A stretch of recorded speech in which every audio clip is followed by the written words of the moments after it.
जो जमीनें जो पूर्वजों ने शीश कटा के बचाई थी, आज अपने ही देश में उन्हें बचाने के लिए, अपने ही प्रदेश में उन जमीनों को, उन ओरणों को बचाने के लिए हमें संघर्ष करना पड़ रहा है। अगर ये ओरण गोचर खत्म हो गई तो हमारी वो गोवंश कहां जाएगी। आज प्रदेश की सरकार की क्या मजबूरियां हैं कि मल्टीनेशनल कंपनीज के आगे घुटनों पे बैठी है।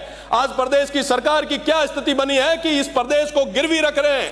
आप खेजड़ी पे बिल लाने की आपने बात कही, आखिर कब तक आप उन तमाम लोगों को गुमराह करेंगे? आप वो बिल कब लाएंगे? प्रदेश की जनता पूछ रही है आपसे। आपने एक आदेश निकाला कि साहब हम पूरे तरीके से संकल्पित है कि खेजड़ी का पेड़ नहीं कटेगा। अरे साहब, अगर आप वाकई इतने संवेदनशील होते, आप अध्यादेश लाते कि आप समय रहते इन तमाम चीजों को गंभीरता से लें, वरना बाड़मेर, जैसलमेर, बीकानेर और इंटरनेशनल बॉर्डर से तमाम वो लोग अगर आगे आ गए तो जयपुर की ये सड़कें जाम हो जाएगी। अध्यक्ष महोदय, आपने मुझे राजस्व की मांग पे बात रखने का मौका दिया। पूरे राजस्थान में सबसे बड़ा अगर लैंड बैंक कहीं है तो वो बाड़मेर, जैसलमेर, बीकानेर और फलोदी में, और सबसे ज्यादा जो मजबूत लोग हैं वो भी उसी क्षेत्र के हैं, ये मैं दावे के साथ कह सकता हूं। क्योंकि उस अकाल के उस दौर में 65 और 71 के उस दौर में उस अंतर्राष्ट्रीय सीमा को अगर मजबूत करने का काम किया तो वहां के लोगों ने किया। अकाल में भी और तमाम प्राकृतिक जो समस्याएं रही, अवरुद्ध रहे, उसमें भी देश को मजबूत करने का काम वहां के लोगों ने किया। पर आज उन लोगों के क्या हाल है? पिछले 700-800 सालों से जो जमीनें जो पूर्वजों ने शीश कटा के बचाई थी, आज अपने ही देश में उन्हें बचाने के लिए, अपने ही प्रदेश में उन जमीनों को, उन ओरणों को बचाने के लिए हमें संघर्ष करना पड़ रहा है। माननीय सभापति महोदय, अगर मैं राजस्थान की बात करूं तो 25,000 ओरणे हैं लगभग। अगर भूभाग के हिसाब से देखें तो 6 लाख हेक्टर जमीनें जो है ओरणों के रूप में हमारे पूर्वजों ने संरक्षित करके रखी थी। अगर मैं मारवाड़ की बात करूं तो 9,053 गांवों में 3,017 ओरणे हैं, जिनमें से 100 प्रमुख ओरणे सिर्फ एक जैसलमेर में। गाय जिसकी बात हम करते हैं, सनातन में करते हैं, अगर ये ओरण गोचर खत्म हो गई तो हमारी वो गोवंश कहां जाएगी। हम जिस अहिंसा की बात करते हैं, सभापति महोदय, आपके पीछे हमारे महात्मा गांधी की फोटो है। आज उन्हीं के देश में जहां ओरणों को बचाने के लिए संघर्ष किया गया, उन्हीं के देश में आज के समय में ओरणों को पूरी तरीके से खत्म किया जा रहा है। हमारे वहां कहा जाता है, साहब, घी डोलियो तो कहीं कोन पर पानी डोले तो जीव बढ़े। आज वो ओरण गोचर जिसके अंदर कई सारे हमारे तालाब है, आगोर हैं, आज उनको पूरी तरीके से खत्म किया जा रहा है। ये बहुत गंभीर विषय है और आज उनको लेके कोई बात करना नहीं चाह रहा। उन ओरण गोचर को लेके किसी तरीके की कोई पॉलिसी नहीं है। आप सीधा जमीनें अलॉट कर रहे हैं। जब एक्साइज की पॉलिसी है, हर एक डिपार्टमेंट की, दारू जैसे डिपार्टमेंट की आपने पॉलिसी बना रखी, तो लैंड अलॉटमेंट की आप कोई पॉलिसी क्यों नहीं बना रहे? आपके हर कैबिनेट मीटिंग में आपने लैंड अलॉट की है। ये जमीनें किसकी है साहब? ये कौन लोग हैं? आज विकास के नाम पे उन तमाम लोगों का गला क्यों घोंटा जा रहा है, मैं प्रदेश की सरकार से पूछना चाहूंगा। एक समय था जब कोई भी लैंड अलॉट होती तो उससे पहले पंचायत से एनओसी ली जाती थी। धीरे धीरे खेल बड़ा होता गया, एनओसी एसडीएम के पास से ली जाने लगी। फिर पता चला कलेक्टर्स को, साहब ये तो बड़ा मामला है, कलेक्टर एनओसी देने लगे। अब जब पता चला कि साहब ये तो बहुत बड़ा मामला है, तो अब एनओसी जयपुर से आने लगी। क्यों साहब? उन लोगों के साथ इस तरीके का कुठाराघात क्यों? बिना भौतिक सत्यापन किए आप जमीनें दे रहे हैं। मैं रामगढ़ की बात करूंगा। रामगढ़ में डालमिया कंपनी को आपने वो जमीन दी जिसके अंदर 80 घर चले गए। साहब वो लोग कहां जाएंगे? उनकी बात कौन करेगा? वो कौन लोग हैं? वो लोग हैं जिन्होंने इस भारत माता के लिए उस बॉर्डर को मजबूत करने के लिए अपने शीश दिए, पर उनकी बात कोई नहीं करेगा साहब, क्योंकि साहब उनकी किसको परवाह पड़ी है साहब। ठीक है, कुछ लोग चिल्लाएंगे, धरने देंगे। सरकारों से मेरा निवेदन है, चाहे वो पक्ष हो चाहे विपक्ष हो, ये वो लोग हैं जो हमें जिता के यहां तक भेजते हैं। हमें ना कोई कंपनी यहां पे भेज सकती है, ना कोई बड़ी उपक्रम, कोई सरकारी उपक्रम यहां पे बना के हमें भेजेगा। वो लोग रहेंगे तो हम रहेंगे। मेरा विशेषकर निवेदन है प्रदेश की सरकार से कि इस और सोचें, और वो तमाम लोग जो फेंसिंग से पहले भी उस बॉर्डर को मजबूत करने का जिन्होंने काम किया, आज वो बॉर्डर खाली करके बाहर जा रहे हैं, पलायन हो रहा है। उस पलायन को रोकने के लिए, इस गोचर ओरण को बचाने के लिए, इस अनैतिक अलॉटमेंट को रोकने के लिए आप एक विशेष नीति बनाएं।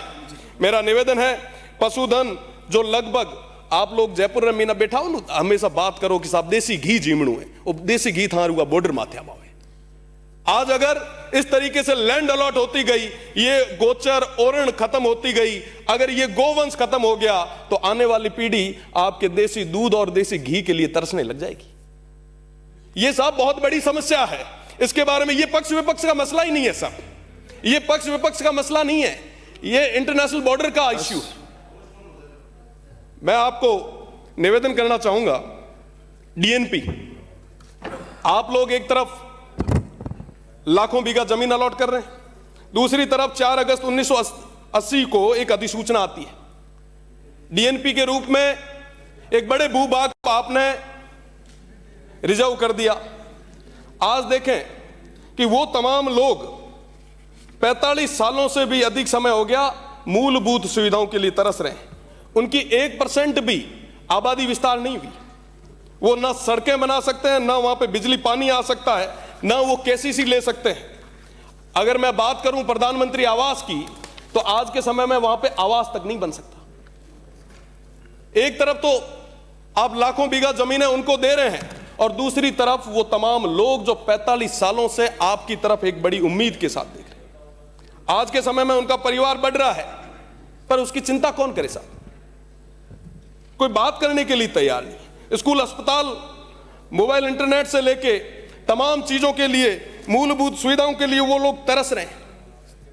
आप ये जो विकास के नाम पे विनाश कर रहे हैं ना साहब, आज हर गांव में, कई माननीय सदस्य पहले भी बोल चुके हैं, आज के समय में हर कॉन्स्टिट्यूंसी की यह स्थिति है कि हर जगह मल्टीनेशनल कंपनीज बड़े बड़े टावर, हाई टेंशन लाइंस लगा रही। आप लोगों के पास आते भी होंगे साहब, उनकी बात कौन सुनेगा? वो किसान जो मजबूर है, उसको आज लाठी के जोर से दबाया जा रहा है। आज जरूरत है कि हम उनकी बात को सुनें। सोलर जरूरी है, विकास जरूरी है, पर साहब उसके लिए कोई अलॉटमेंट, कोई पॉलिसी तो आप ले आओगे ना। आप रोजगार दे रहे हो ना, बिजली को लेके आपका कोई स्पष्ट रुख है, किस तरीके से आप करेंगे साहब? ये आखिर कब तक चलेगा? मेरा निवेदन है कि कई सारे गांव, जिनमें मुख्य रूप से रागवा, सेहुआ, जोगा, तेजपाड़ा, सोनू, सांखला, सुल्ताना, अर्जुना, घंटियाड़ी, रामला, साधना, भोजराजी की ढाणी, हेमा, नेतसी, पारेवर, ये सारे वो गांव है साहब जो आज पलायन पे मजबूर हो चुके हैं। मैं अगर बात करूं, रोहिड़ी, पांचला, मोती की बेरी, सुंदरा, हटार, लुणार, फुलिया, करड़ा, पोछीणा, ये तमाम गांव आज खाली होने पे मजबूर हो गए साहब। अब सीमेंट एजेंसियों को, कंपनियों को लाखों बीघा जमीनें दे रहे हैं। वहीं दूसरी तरफ हमारे वो तमाम घुमंतु, अर्ध घुमंतु लोग हैं, उनको आप रहने के लिए जमीन तक नहीं दे रहे। मैं बात करूंगा बावरी समाज की, मैं बात करूंगा गाड़िया लोहार समाज की, बंजारा समाज की, गवारिया समाज की, कालबेलिया समाज की, जोगी समाज की, भाट समाज की, रबारी और रायका समाज की, गरडिया समाज की, सरगरा समाज की, ये तमाम लोग जो आज भी आपकी तरफ उम्मीद के साथ देख रहे हैं कि साहब हमें जमीन देंगे, पर नहीं, हम इनको जमीन नहीं देंगे। आज प्रदेश की सरकार की क्या मजबूरियां हैं कि मल्टीनेशनल कंपनीज के आगे घुटनों पे बैठी है। आज प्रदेश की सरकार की क्या स्थिति बनी है कि इस प्रदेश को गिरवी रख रहे हैं। मैं प्रदेश की सरकार से पूछना चाहूंगा कि कि इन तमाम मल्टीनेशनल कंपनीज ने ऐसा कौन सा दबाव बनाया है जिसकी वजह से आप मुख्य दर्शक होकर बैठे हैं। आप खेजड़ी पे बिल लाने की आपने बात कही, आखिर कब तक आप उन तमाम लोगों को गुमराह करेंगे? आप वो बिल कब लाएंगे? प्रदेश की जनता पूछ रही है आपसे। आपने एक आदेश निकाला कि साहब हम पूरे तरीके से संकल्पित है कि खेजड़ी का पेड़ नहीं कटेगा। अरे साहब, अगर आप वाकई इतने संवेदनशील होते, आप अध्यादेश लाते, आप कहते कि हम पूरे तरीके से दृढ़ संकल्पित हैं, अगर कोई पेड़ काटेगा तो निश्चित रूप से उसके खिलाफ कार्रवाई होगी। आपने एक ऑर्डर निकाल दिया। आप बताएं कि साहब कलेक्टर किस आधार पे उस खेजड़ियों को काटने से रोकेगा? टेंडेंसी एक्ट में आपने अभी भी जुर्माना वही का वही रखा है। 1% भी खेजड़ी कटाई नहीं रुकी है। प्रदेश की सरकार और माननीय मंत्री जी, जब भी आप बोलें, मेरा निवेदन है कि आप स्पष्ट भी करें कि प्रदेश की सरकार वो बिल कब लाने वाली है। साथ ही साथ पारेवर गांव और तमाम इन गांवों में जो समस्या हो रही है, इसकी और निश्चित रूप से कड़ा कदम उठाने की जरूरत है। ये अनैतिक तरीके से जो अलॉटमेंट कर रही है प्रदेश की सरकार, मैं निवेदन करना चाहूंगा कि आप समय रहते इन तमाम चीजों को गंभीरता से लें, वरना बाड़मेर, जैसलमेर, बीकानेर और इंटरनेशनल बॉर्डर से तमाम वो लोग अगर आगे आ गए तो जयपुर की ये सड़कें जाम हो जाएगी, तमाम लोगों को निकलने के लिए जगह नहीं रहेगी। मेरा निवेदन है कि प्रदेश की सरकार स्पष्ट रुख ले और कहे कि हम बॉर्डर को मजबूत करने के लिए दृढ़ संकल्पित है। मेरा निवेदन कि इन तमाम विषयों पे बात करने की जरूरत है। मल्टीनेशनल कंपनीज के आगे घुटने मत टेको, मजबूती से आप बात रखो, हम आपके साथ में हैं। धन्यवाद।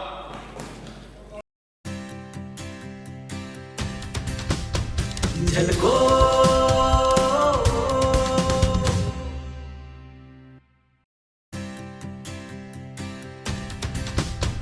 झलको